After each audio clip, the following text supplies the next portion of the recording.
They say that the wages of sin is death and the price of ignorance is always pain. A very good morning, good afternoon, good evening from wherever you're watching us from. This is The Week in Africa, and I'm your host, Bemu. So I hope up to by now everyone has seen or has come across these stories that have been making headlines for like 2 weeks now, or maybe 10 days, because there is this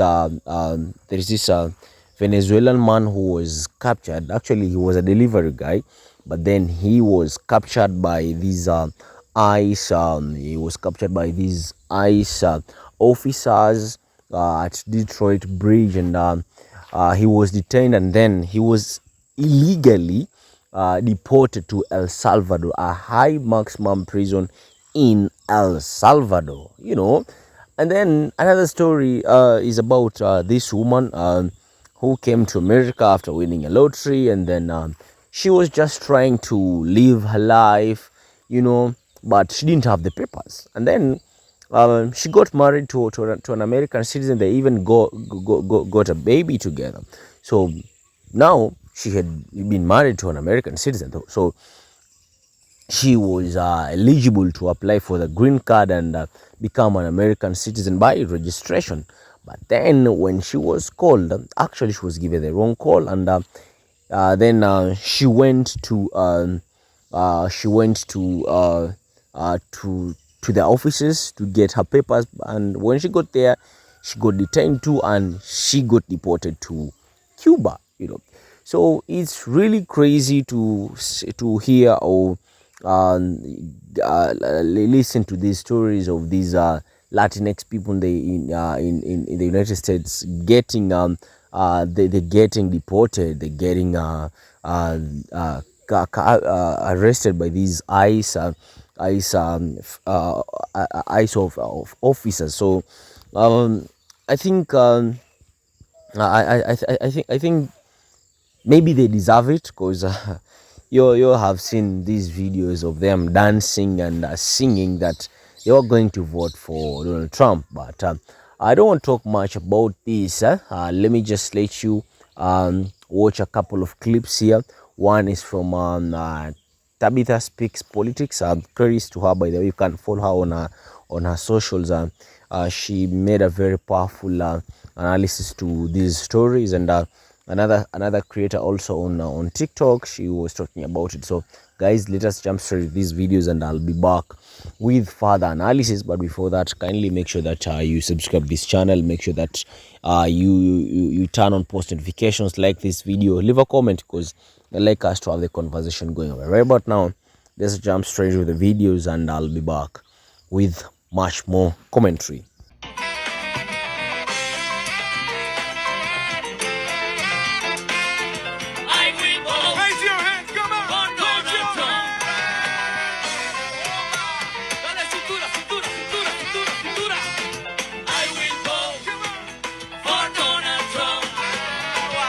A few hours later. Good morning, everybody.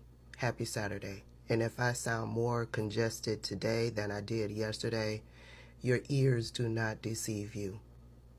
Yeah, I guess I did a little too much on yesterday. I flew too close to the sun because I'm having some sort of relapse.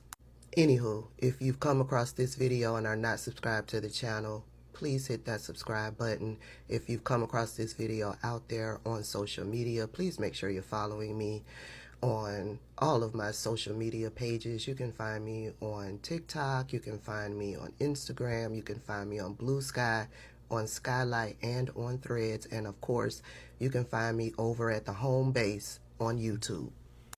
It was all fun and games back during the campaign. They were singing and dancing and proudly saying that they were going to be voting for Donald Trump, and that they did. They overwhelmingly went into the voting booth to vote for Donald Trump. Latino men overwhelmingly by 54% voted for Donald Trump. Latino women overwhelmingly voted for Kamala Harris, but still too many of them voted for Donald Trump. And now They are all down there in Florida and in South Florida talking about how Donald Trump betrayed them, how Donald Trump used them. That was the Venezuelan Americans who overwhelmingly voted for Donald Trump. And why are they crying? Because Donald Trump, who told them repeatedly during the campaign that there will be mass deportations and they may be bloody, and they still went into the voting booth and voted for him. Now he's coming through on what he said. He lied to them and told them that he was only going after the criminals, and they believed that shit. A lot of them down there in South Florida believe they're better because they had their citizenship handed to them on a silver platter. They think they're better than the other ones who are coming in through the border seeking citizenship. Instead of helping them to get citizenship, they turn their nose up to the people who are coming in through the border. Anywho, I'm a Miami girl. I grew up in Miami. I know how those Cubans are down in Miami. But check this out.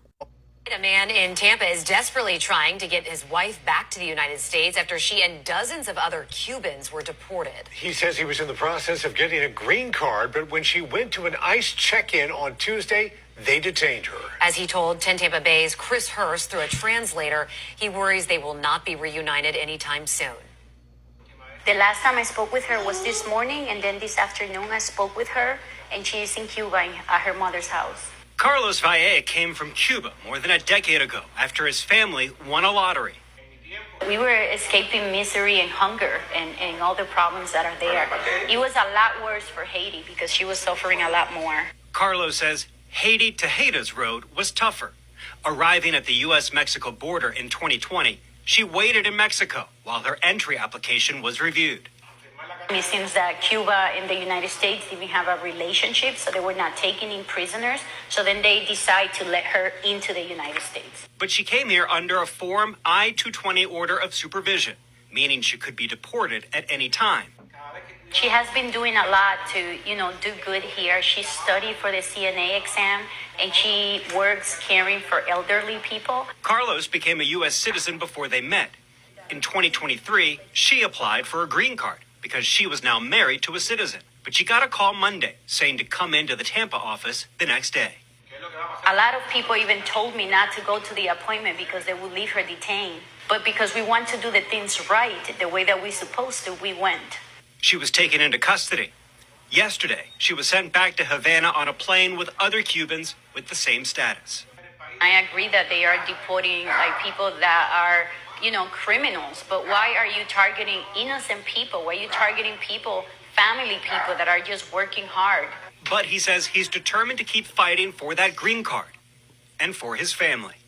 In Tampa, Chris Hurst, 10 Tampa Bay. And we were able to speak to ICE late this afternoon. While they couldn't confirm where Haiti currently is, they do have a team reviewing records and are waiting for clearance from the D.C. office before they can release more information.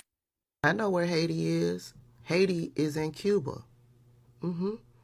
Within 3 days, 72 hours, they rounded that woman up, got her on a plane, and shipped her back to Cuba. You see, I believe what these people don't understand is that you may be here, you may have paperwork and all of that jazz, but if you are not a United States citizen, if you can't prove that you are a legal United States citizen to this administration, you are here illegally. And that screams criminal. That little paper that she thought was going to protect her, no. If you are not a legal United States citizen to this administration, you are here illegally. Therefore, you are the criminal. You know who wouldn't have deported her? Kamala Harris.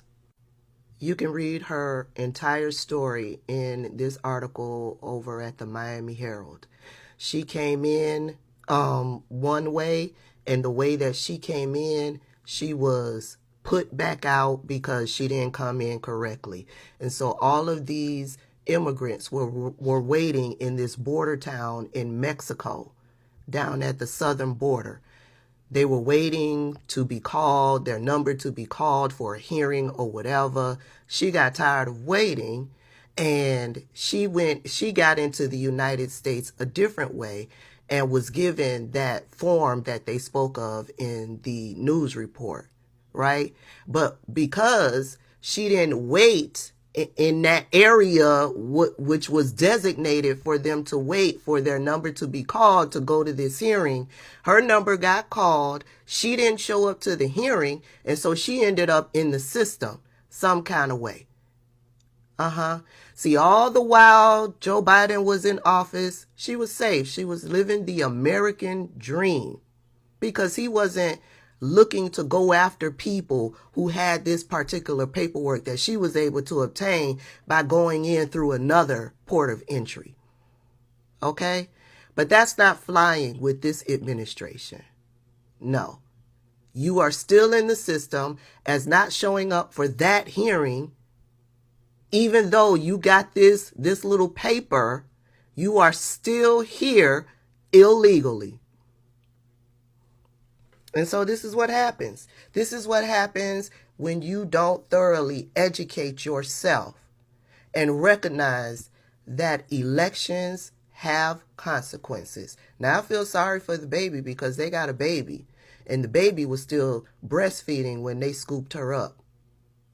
And so now the baby is not eating because, yeah, she was tragically snatched from the bosom. The baby is now in the hospital. But this is what happens when you vote against your best interest. Kamala Harris would not have deported her. Kamala Harris would have created a pathway so that she can get her citizenship.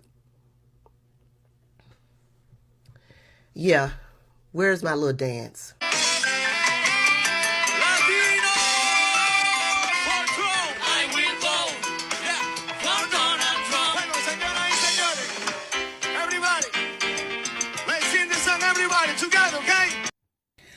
The mass deportation regulations are shaking.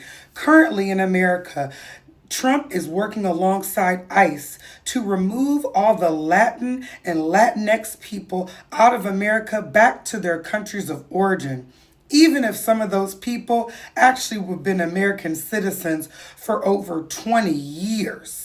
Now, there's a young man that lived here, Ricardo Vasquez. He's from Venezuela. Well, he went on the wrong bridge in Detroit, and he ended up getting deported to a high-security El Salvadorian prison.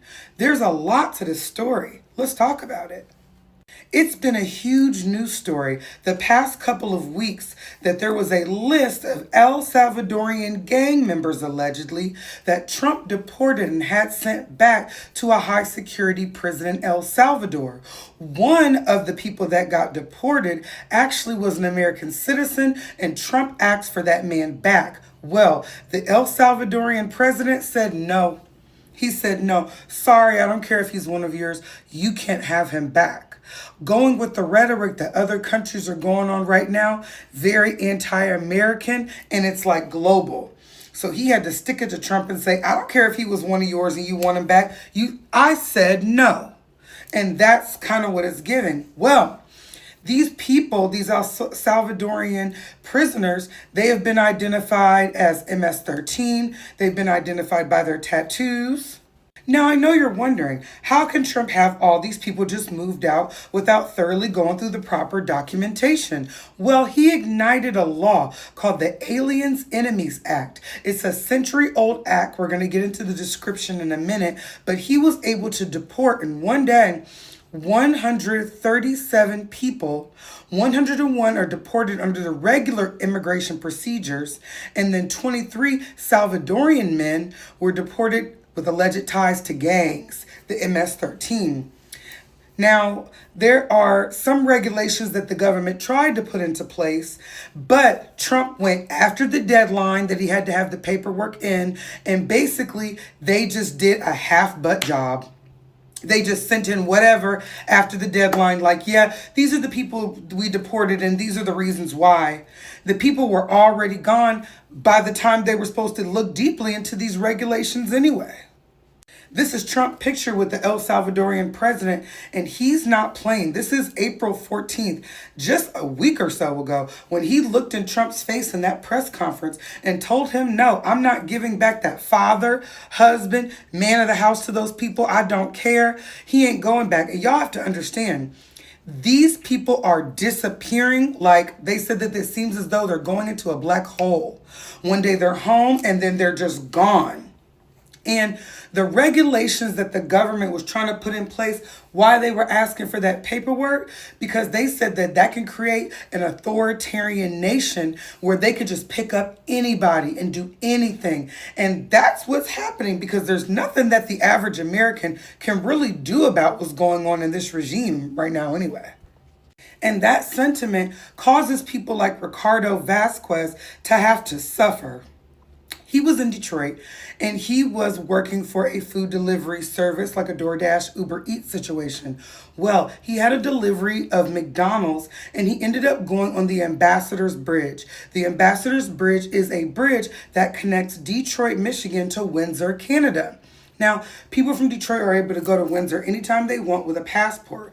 When he tried to turn around, they immediately detained him and he got locked up in ICE and on the way sent back to El Salvador, a country he's not from. This man is Venezuelan. He was able to get in contact with one of his friends in Chicago. He said that he was stationed in Texas and they were about to send him to that maximum security prison in El Salvador. They're trying to get him back and they have not seen him since. And I told y'all, the El Salvadorian president already didn't give back the man Trump asked for. So I don't even know if Trump can ask for another man. It seems like a moot point at this point. Prayers for you, Ricardo Prada Vasquez. We're praying for you. But to me, this is given very much Holocaust, Elie Wiesel Night kind of vibes. Anne Frank. They just came and got us in the middle of the night, knocked on our doors, and we had to go. It's a very scary time. So prayers to all the Latinx people that are living in America right now. This is hard to watch, and I know it's harder for y'all to go through. Good people, welcome back to the channel, and let's have a talk about this. And first time I say that I feel so sad for that Tampa's woman kid, because you know, she's barely 1 year, and you can imagine this baby is still breastfeeding, and when the mother gets deported, it's really crazy, because how is she going to feed, you know? So it's really crazy. I feel sad for that baby, but at the same time I don't feel sad for this woman, because you know what, you people, all right, you people were told in your faces, you know what, I'm going to deport all these illegal immigrants. You know, if you came here illegally, I'm going to make sure that I'm going to take you back to your countries of origin. And you didn't listen. You just there making compa songs, you know, making these Cuban, I don't know, is it compa? This music genre that comes from Venezuela and Cuba. You guys were all over singing for this man. You guys were praising this man, you know, and you literally knew what was going to happen to you. But you chose to play ignorant, you know. You chose to not to listen to anybody. You chose evil over the good, because I wish you people, and right now you're regretting, because I wish you had listened to the black community. The black community told you that, you know what, we go, let us come together, let us support let us support Kamala Harris, because Kamala is going to help us. We're going to get out of this block, you know. Kamala could have done the necessary to help this woman to get to get the papers to become a legal citizen of the United States. Trump is trying to plead for this Venezuelan man being held captive in a high maximum prison. In El Salvador. They think that he's a gang member, and he was told by the president of El Salvador, you know what, I ain't going to give you back this man. He's a criminal, and yet he's not a criminal. So Trump, he has nothing but just to stay cool, play it cool, and you know, you accept. When you fuck around, you must find out, and they say that the wages of sin is always death, and don't think that if you sin, you're going to literally die, physically die. No, the things that are going to face you, you'll see death in your life. You'll see that nothing is moving or that is going on in your favor. And I guess these are Cuban, Venezuelan, El Salvador people. One thing that they forget is just because their skin is light, they think that they white. If your skin is light, doesn't mean that you're a white person. You're not a white person. You just similar to the other people of color.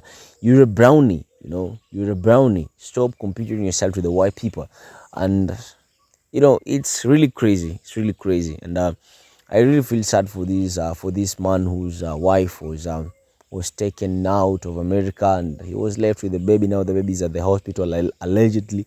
So I just can't fathom whatever is going on in the United States. But I just pray for these Latinx people to see light. See light. Open your eyes, open your heads, and make the right choice next time. Vote for your own best interest, not against your best interest.